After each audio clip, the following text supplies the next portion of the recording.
the loneliness didn't last forever. One day, she realized the silence no longer hurt. It felt calm. She hadn't lost herself by choosing peace. She had finally met herself, stronger, quieter, and no longer afraid to stand alone. Welcome to Self-Love Diary, a quiet place for hearts that are learning to trust themselves again. In Part 1, we spoke about losing yourself while loving everyone else. In Part 2, we talked about the loneliness that comes with choosing yourself. In this final part, we talk about what comes after the loneliness. Because healing doesn't end in silence, it ends in strength. If you've stayed even when it was uncomfortable. If you've chosen peace even when it felt lonely. If you're learning to stand on your own, this story is for you.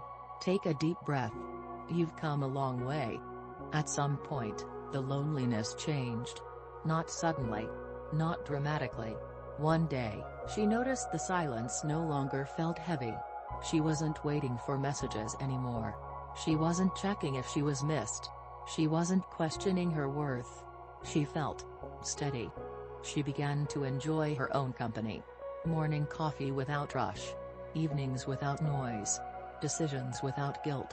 She listened to herself, her thoughts, her limits, her needs. And for the first time in years, she trusted herself. She realized strength isn't loud. It doesn't prove. It doesn't explain. Strength is knowing who you are without needing validation. She stopped shrinking. Stopped overgiving. Stopped apologizing for growth. And the right people began to notice. Not the ones who needed her exhaustion, but the ones who respected her peace.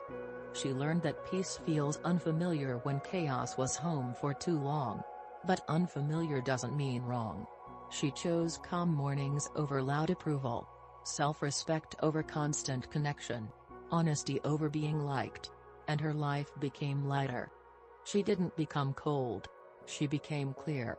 She didn't stop loving. She started loving wisely. She understood now, choosing yourself isn't selfish.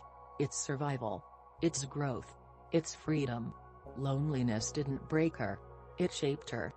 If you're in a place where peace feels unfamiliar, please know this: you are not behind.